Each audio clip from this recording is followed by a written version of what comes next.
The first one is on road to COP28, advancing carbon markets and green economy initiatives in Africa.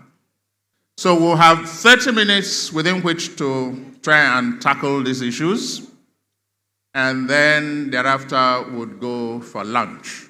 We'll go around and announce the lunch venue to you somewhere outside of this premises, but it's not quite a distance. Thank you all very much. Let's all have a wonderful session. Thank you. Who has this? Which we are focusing on today, which I believe some may have some idea about.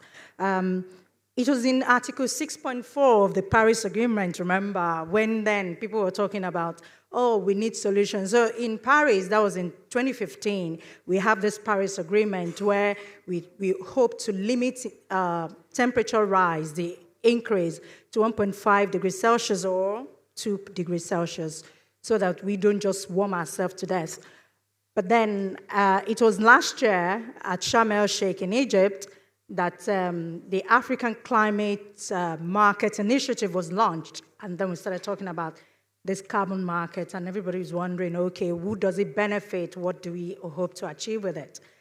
I'm not an expert in that, but you know, as journalists, you come around and like you say some things like with your full chest, as they say, and as if, yes, I know what I'm talking about, but she's more or less the people, one of those that really know what they're talking about. I'm glad she's here to join us, and also I'm really hoping that we have Adeojo now online. So Adesola Effiwatt, every year we meet once in a year actually at the COPs, and I'm glad to have seen you too. So I'm going to see you twice this year, right? Hopefully we'll be in Dubai together. And then she is principal scientist. I remember we first met 2015, right, in Paris, and then we didn't know what we're going to do, right? And then we're all growing to understand what this is about. But now she's a principal scientist and at the National Climate Change Council, which was, thankfully, for the last president, we had a council. It was just, it became an act. It was just a piece of paper before he decided to sign it in 2021. That was in Glasgow. Just before Glasgow, he signed that, and then we have something. And Nigeria is one of the countries that did this, that we have a council for climate change, so that we all can do the right thing. And I hope and pray, really, that we'll make very good use of the opportunity that we have. So thank you for joining us today. And then, of course, I think the first time we met was, is it Sharm el-Sheikh? Okay, so we met Sharm el-Sheikh last year, and then that's Abdulkareem Mojeed. And as always, everybody was like, what are we even doing here? Every year we come here to come and talk about this. But then sometimes when we talk to people like Adesola, you know that some things are being done, and I'm hoping that this carbon market gives us opportunity to achieve what we hope to achieve. And then I hope that Adeojo Jubril has joined us now. All right, so thank you for joining us, Adeojo Jubril. He's a co-founder, One Watt Solar. But I start with you. You see, when we talk carbon market and the African economy, what are we talking about? Thank you very much, Ayoola Kassim. It's nice to see you again. I like the fact that you started with the Paris Agreement. 197 countries came together and signed an agreement into law. And it pains me, even though I'm also in the public sector, when we say we don't know what we are doing. We go every year, but the truth of the matter is issues of climate change is a complex situation that we struggle to understand every year. When we signed the Paris Agreement is the first binding agreement that countries have. Before the Paris Agreement, we had the Kyoto Protocol, which had a lot of flexibility. It's what you can do or whatever you want to do. But with the Paris Agreement, is binding on all countries.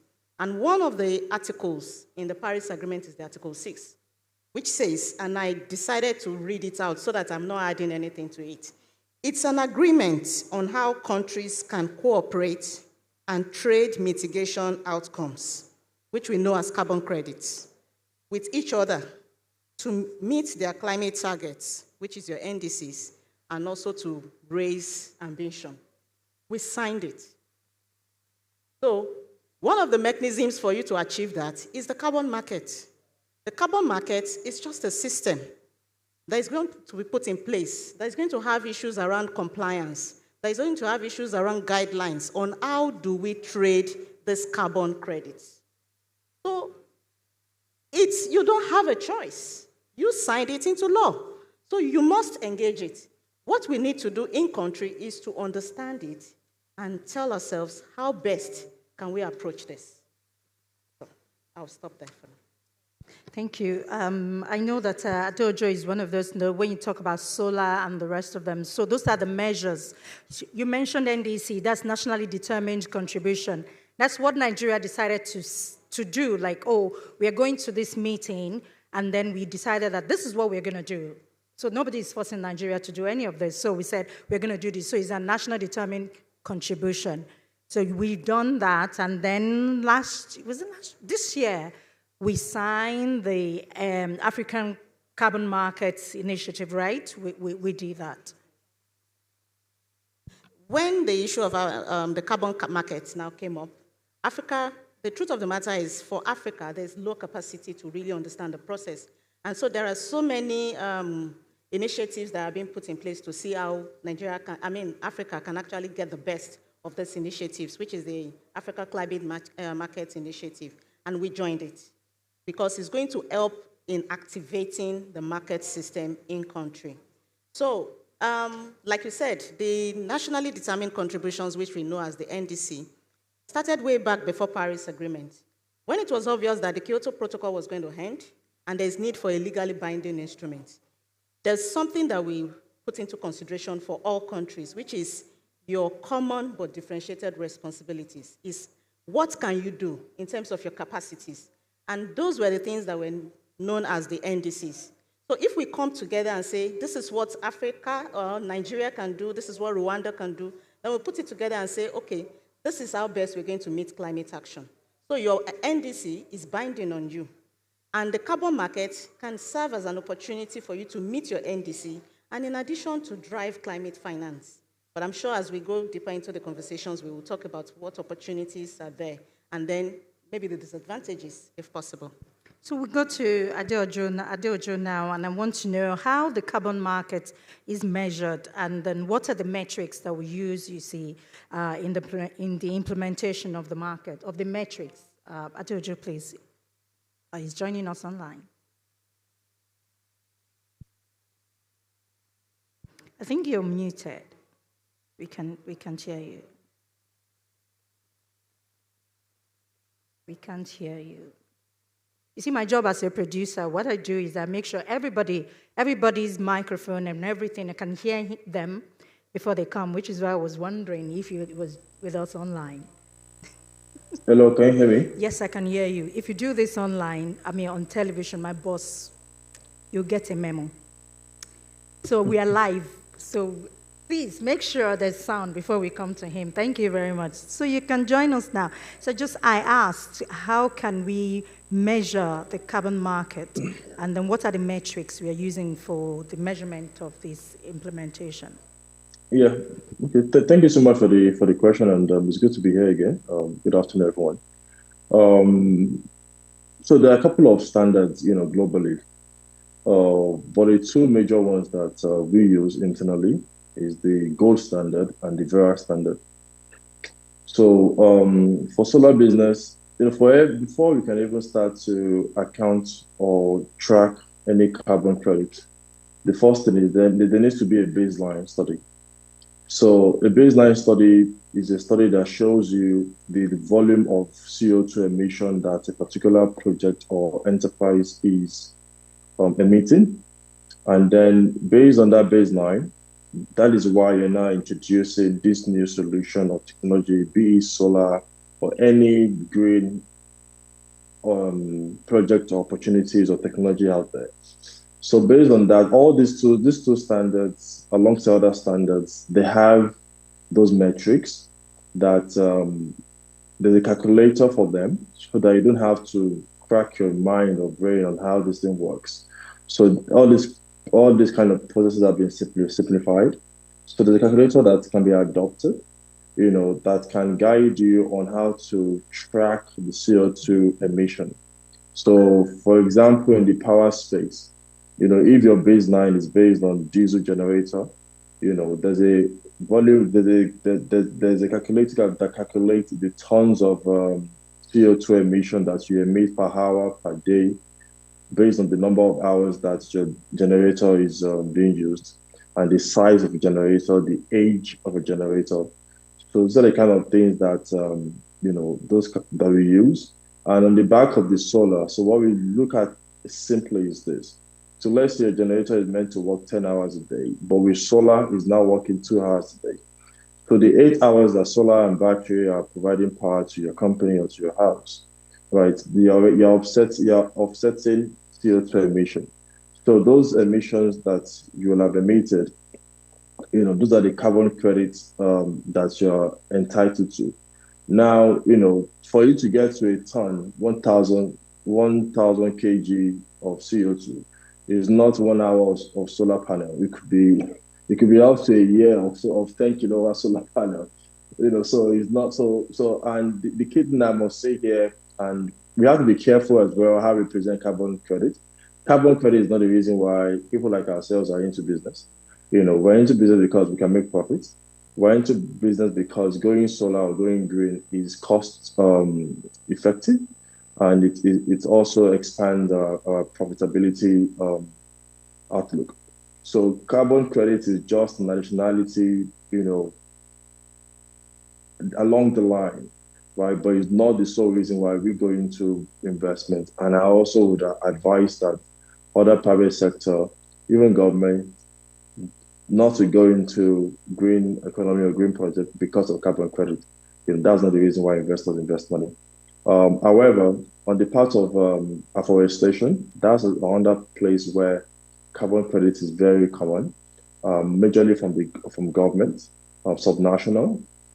And the reason is because, particularly in places like Kenya, for example, where they plant millions and millions of trees on a daily basis or yearly basis.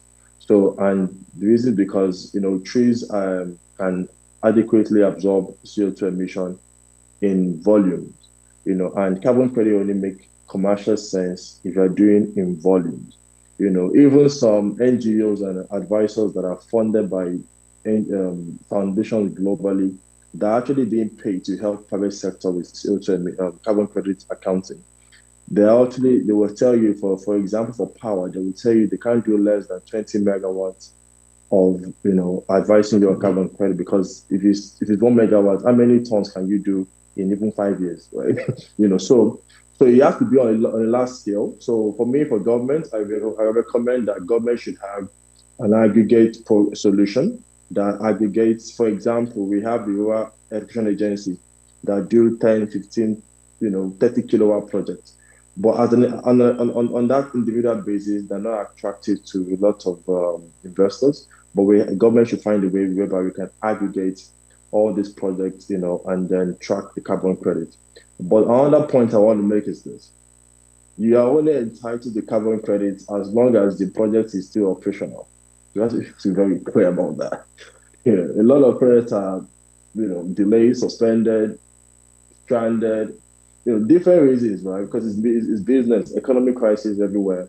So let's just be mindful that, if particularly for power businesses, if the power business is not generating project energy or operational, whatever it is, you can't claim any carbon credit, right? So that's why a lot of people, countries around the world that make good money from carbon credit, do more from the standpoint of afforestation, because the trees are there, right? As long as they use the right species to plant the trees. Thank you so much. Right, thank you for that. And you just mentioned how it's being perceived, by people is not something that you get this, the benefit immediately. And what comes to my mind is Red Plus, you see. And Cross River used to be used to be involved in Red Plus. And then before you know it, subsequent governors are asking, what's the benefit? Why am I still doing it? You see, and why should we leave the forest standing? I can develop, I can build super highway. I'm still waiting for that superhighway, by the way, because we've cut down some trees and nothing has happened after that. But then we're not talking Red Cross, right?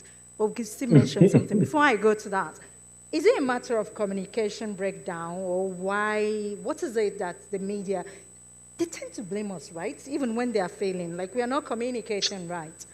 So what is it? The concept and communicating the concept. What do you think? Thank you so much. Okay, that's fine. So, permit me to borrow the word of our president. I will speak to you in language that you understand. So I will not be speaking in jargons. You're hearing carbon credits. You're hearing NDCs and all of that. You know, it's always often a big challenge for journalists. That is why you see a lot of colleagues of mine finding it difficult sometimes to develop story ideas around climate change. And I really want to appreciate the CGID because they've been doing, you know, a lot around building the capacity of journalists to be able to effectively and efficiently report issues around climate change. But coming back to the issue of the carbon market, I know when I was in Kenya last year to report the African climate, this in September, to report the African Climate Summit. So it's one of the pivotal issues in discourse to see how Africa can tap into the benefit of carbon market. And I'm pretty sure a lot of journalists also try to shy away from it because, you know, what is carbon? I believe many people here ask it, what is carbon? What is carbon market? Now tomato won't go by there. So, because it's a concept, the issue of climate change, I have a background, you know, coming from the sciences, and I often refer to myself as an accidental journalist. So when you mention carbon, I process it, you know, take it back. When we are running generators at home, I just try to paint this context that just look, for instance, if you have your generator in a place where you have grassland, where there are grasses, and the exhaust pipe is going out, just look at that direction the exhaust pipe is going. You feel the grasses, the leaves, you see dark soot. That's carbon. And in fossil fuel extraction, there's what we call fractional distillation, which is the process at which, you know, they get their petrol, the diesel, and all of that, based on their boiling points. So the process of doing this, you get to see the emission of, you know, different levels of, you know, black soot, different levels of carbon, and all of that. So because I have this knowledge, being a science student, so whenever I want to report these issues, I try to connect the dots. So, but how many journalists out there, you know, is coming from the science background that will now be able to connect these dots and be able to tell a story, whether the issue of carbon market being proposed will be for the ultimate good of the people. Because over the years reporting the issue of climate change in Nigeria, for instance, I tend to understand that most projects being done, for instance, the afforestation project of the Green Bond, I remember, you know, to plant trees and all of that, we tend to fail because the community didn't buy into that project. So the whole issue of climate change is like abstract to these people. So how do we break it down that you know that, okay, this is why we should implement this? These are the benefits that will come from it, and all of that, for them to be able to buy into it. Now, coming back to the carbon market, the major challenge there is how journalists, you develop their capacity to be able to understand the concept, how this thing works, why we are treading this path, why nations should also subscribe to the whole issue of carbon market. I feel it's important, but we are not having that conversation yet. We are not. So the gap is wide. So many people don't understand the whole issue of, you know, carbon. So for me, I see it as a scenario whereby you buy a recharge card. 1,000 naira. You can't spend more than 1,000 naira. When you spend and finish, you go buy another one.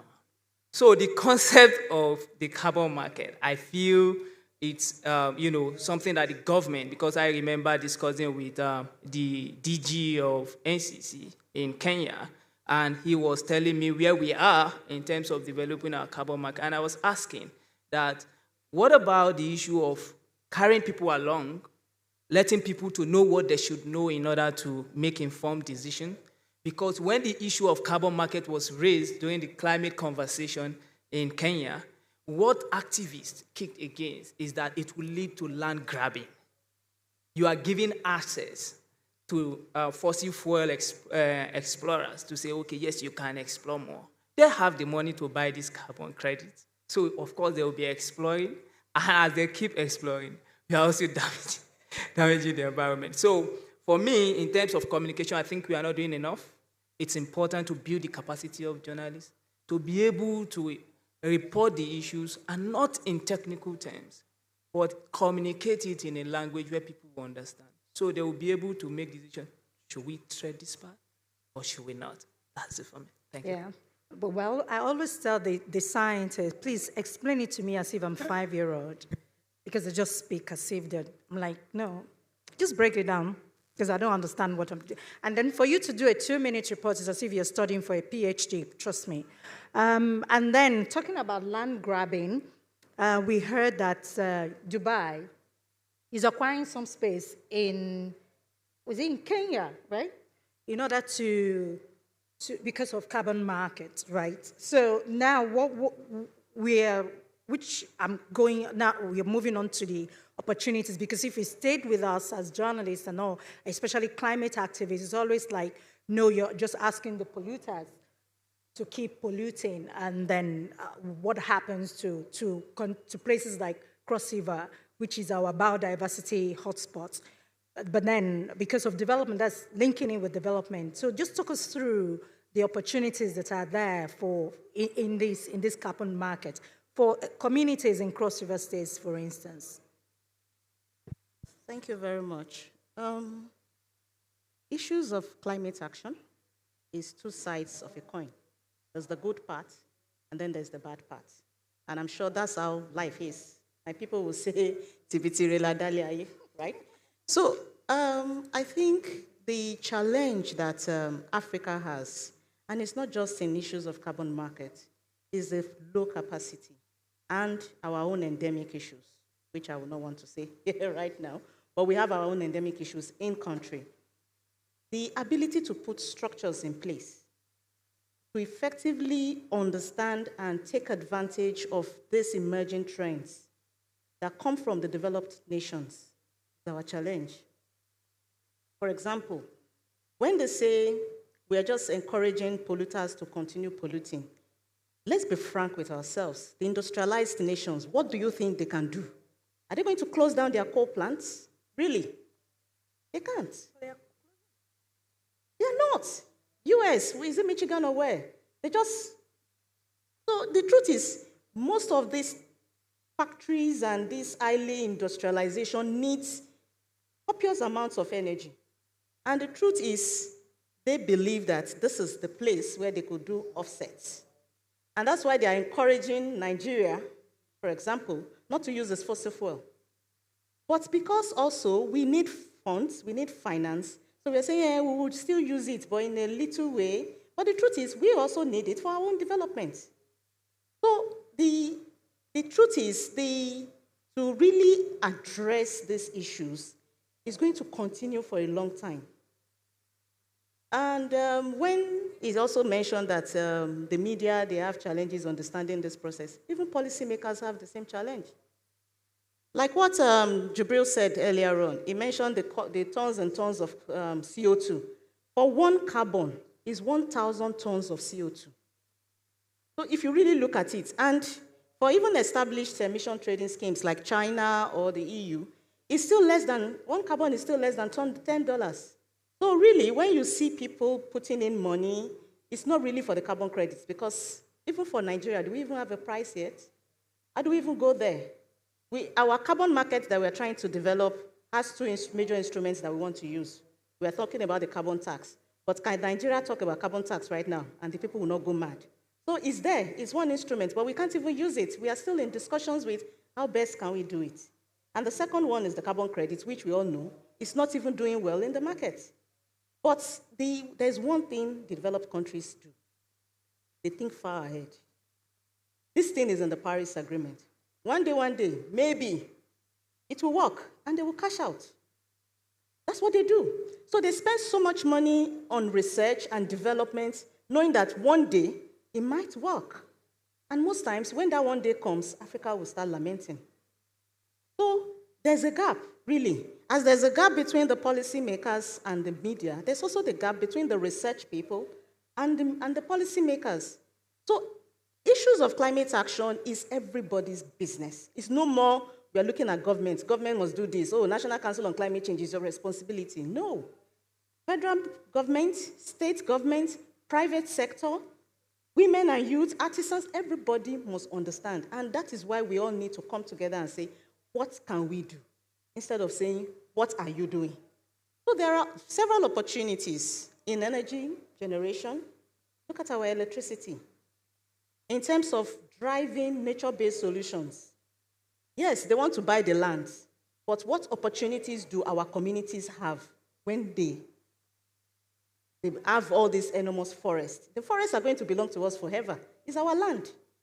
So if we have this forest, what are the guidelines that we are putting in place to ensure that eventually when they are taking their carbon credits, the trees, they sequester carbon?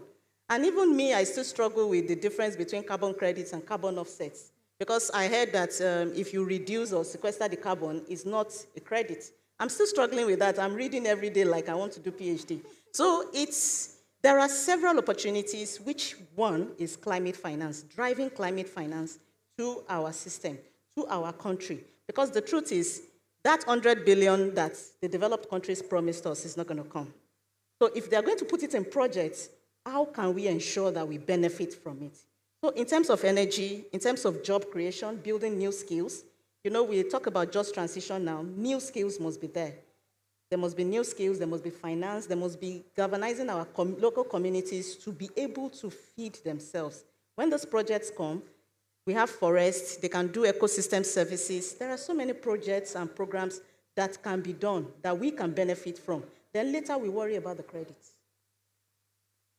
But then, as I said, regarding REDD+, you see, because we need to develop, you see, that's where I'm conflicted when it comes to carbon credit. We need to develop, and then we need to, plant trees and maintain our biodiversity and all. But then where's the place of development? Just do that quickly. Okay, sorry. So development, what do we really understand by development? Like I mentioned earlier on, Nigeria is an economy that is dependent on its fossil fuel. So that's one major money that can actually drive the system. So if they come and tell us that, oh, you can't use that funds, but that is our only forex, that's how we generate funds, it's not going to work. Because if we are thinking of development, we are thinking of industrializing our nation. We are thinking of having more job opportunities. We are thinking of having companies where people can work. We are thinking of putting money in research where we can have development as so. So we are talking about the good roads. You're talking about energy access and security. You're talking about education, because we keep complaining about low capacity and technology access. So there must be schools. We're talking about our healthcare. So there are so many things that we can drive with climate finance. Whether we are able to do that in the country presently is another question for the day. Right. So another question for the day, whether we can do all that, but we need to do all that, you see, for our own development, for our own growth, individual growth. And then which takes me back to Jubril, where we're talking about the carbon trading in Africa. So where are we now at the moment? And then if we can bring out this, you see the bar on his face? Just put your mouse on it and drag it down for me, please. Thank you. I see you were struggling with it.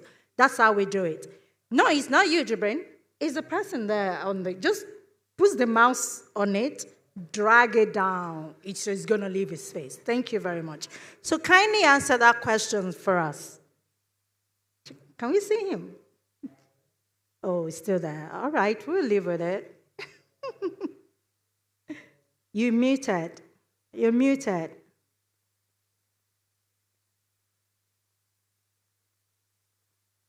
Yes. Okay, say something. Hello. Yes, we can hear you. Okay. Where are we as regards carbon trading? First of all, I have to acknowledge my sister there, Adesola. She's saying things that is really exciting me, and I like it. A lot of you probably will wonder, is Adesola working for Climate Change Council or is she working for an oil and gas company? But she's really saying what is meant to be said, and she's very blunt. And this is also what I also try to do. She says it is so important. She said, let's even reduce CO2 and worry about carbon credit later. That is, for me, absolutely spot on. Absolutely. Because that is why we are all doing this thing, right? We can make money, we can reduce costs. This carbon credit thing could be a distraction, Some people have made money from it when the Kyoto Protocol was in action at that time in the 1990s, early 2020s. So for me, that is really a key message that I'm taking away. As regards where we are, so honestly, I'm in these markets as an investor, as an operator, private sector. I have not really heard or really witnessed or listened to any success story regarding carbon credit trading. That is just my own honest truth. Okay, that I won't tell you what I don't know. And I won't tell you what I just went to research today. I have not heard it. But there have been a lot of conversations, a lot of people bringing up this sexy and buzzword on carbon credit. But if you ask everybody, show us which one, nothing is happening. On our own part as a company, what we did was we worked with Vera and then we signed up with the UNFCCC. Okay, UNFCCC, yeah. So that was what we did. And they had already certified our entire biofuel business. So for every 3 liter of gel that we sell, because we also have a technology that drives our entire distribution chain, because that's also a key thing that the verifiers want to see. They want to see what you see. They want to see what's on ground. Because like I said, if there is no business that is operational, nothing, you're not emitting, you're not saving any carbon, right?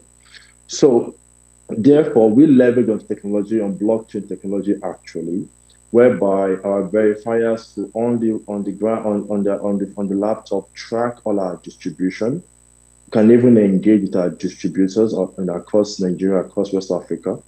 And for every liter of gel that we sell, that we distribute, they know the CO2 emission that we are offsetting.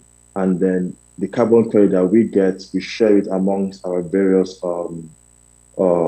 distributors, right? So that essentially is what, so we are not the ones that we don't actively participate in saying, in that trading. We just have a verifier that also has the first right of refusal to uptake our carbon credit from us. So we don't get involved in the carbon credit, the actual trading on the market directly, because that takes a lot of time and expertise entirely. But, that is what it is. But again, on the larger scale in Africa, I haven't heard. The one I know that is also very common is more of the CMD one, that's government versus government, the one that crossed over date some years back. But again, like Adesola said, this is not the reason why a lot of us are doing business. It is the fact that there's money to be made. But one thing I'd just like to add to, and again, back to what Adesola said again, because sometimes we need to, we need to really understand the policies of things, right? He made one point that what is the difference between CO carbon emission or offset and carbon credits? Well, absolutely correct. So carbon emission offset is when you actually invest in a green technology to reduce CO2 emission. Now, carbon offsets, carbon credits is when you did that transaction, that investment, with the mindset to trade the carbon that you offset.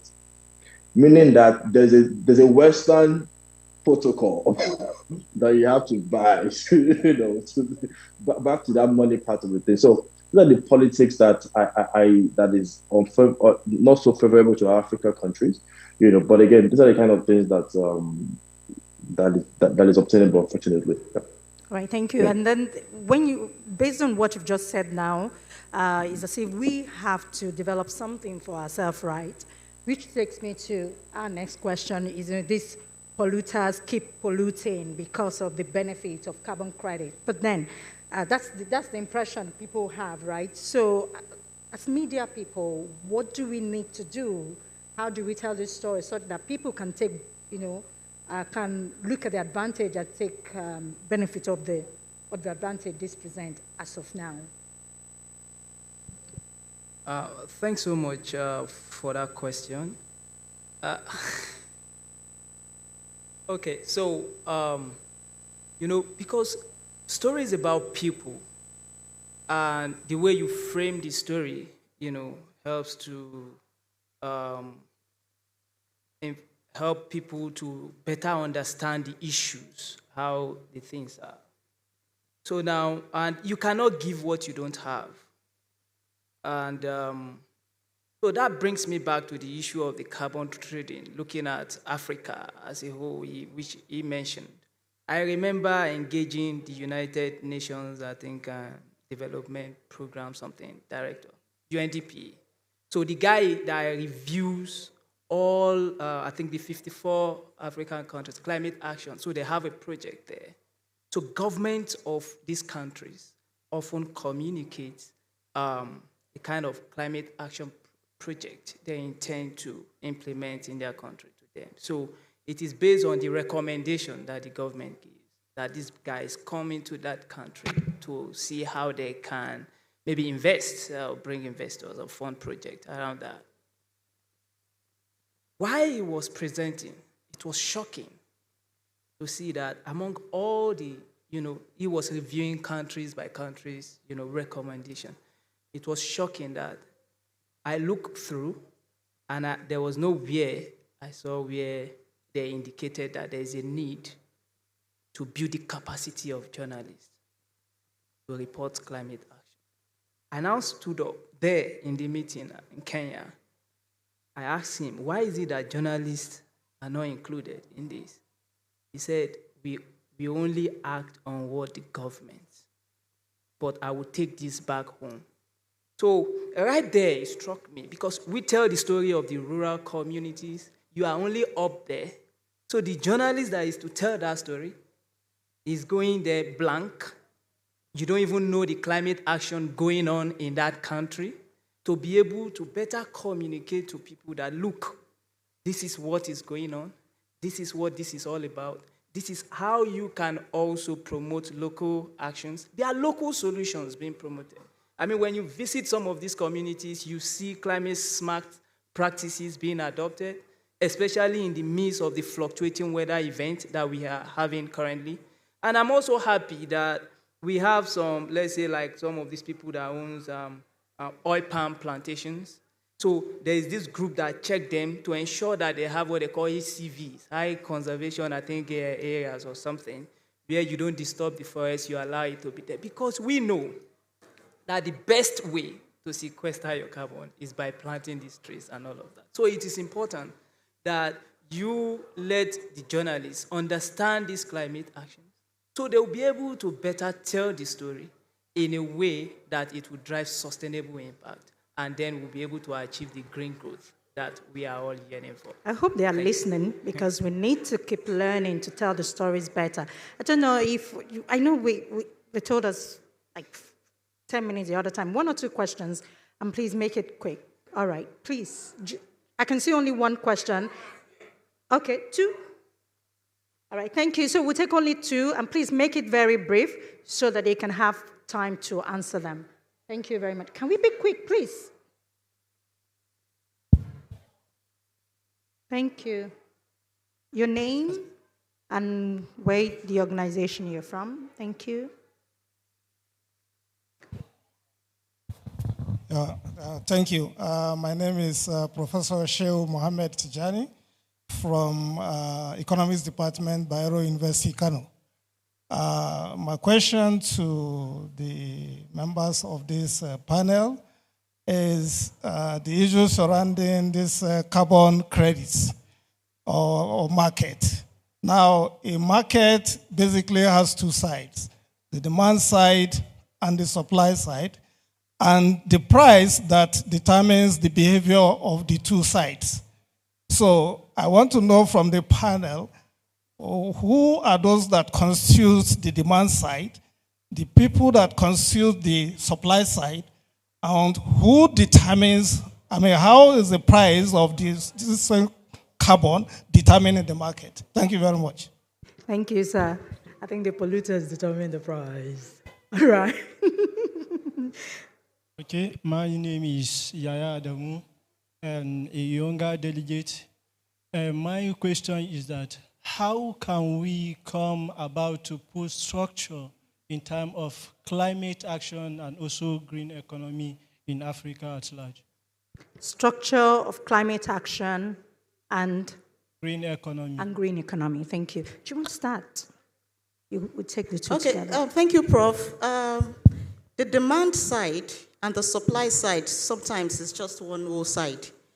Carbon market is driven by investment. So it's about where funds can come. It can come from the global north, which is the developed countries. At the same time, it can also come from our private sector. So it's all in the same space. It's just about driving investment to the relevant climate change projects for carbon credits. And the National Council on Climate Change is presently finalizing its guidelines, which will translate the principles of carbon market into policy and operational use. So we are finalizing that. Hopefully, I don't know, I'm not sure again if we'll be able to do that validation before COP28, but it's something we've been working on. And also, we've been having engagements with key stakeholders on assessments for pricing. And there are recommendations presently, but there are so many things driving it now. There is the issue of subsidy. It's quite a complex thing, but we will continue keeping the channels open. And in terms of the structure for climate action, there's been issues of climate change has been addressed under the Federal Ministry of Environment before now. And we have the different platforms. We have the subnational engagement. We have the media group. We have the youth group, and the private sector group. But now the issues of climate action is driven under the National Council of Climate Change, which is headed by the president and has all the key MDAs, the ministers of the priority sectors, included in that council. And in addition to that, there is the Association of Local Governments in the council. There's the chairman of the Governors Forum in the council. There's the representative of the women group in the council and the representative of the youth, as well as the disability group. So we are hoping that this centralizing issues of climate change will make it better, a better way for us to address it so that everybody is carried along and there's no one left behind. We are open to your recommendations because I know there's a huge level of distrust with the government. They never believe we are doing enough, but we'll keep on trying and we welcome all recommendations. Right, thank you. I think, Jubril, the very first question, since you're a player in the industry, do you want to add to that? Is it still there? Okay. We can't hear you. I can read your lips. Yes, we can hear you now. Okay, wonderful. Regarding demand and supply, right? Like Adesola said, it's about investment.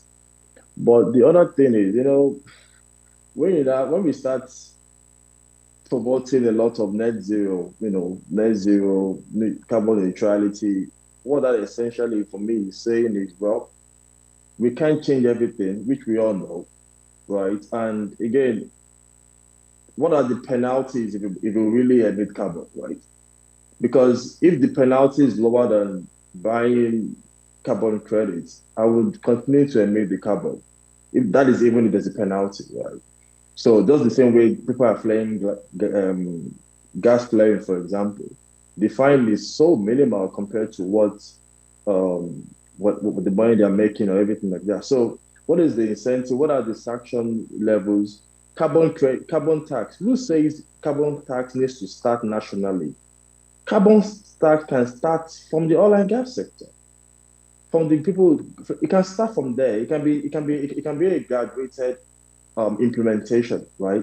The same way we had to implement subsidy removal, it was gradual. So let's start from those that have the money, that are really polluting. A majority of these oil and gas companies are not Nigerian companies, right, per se.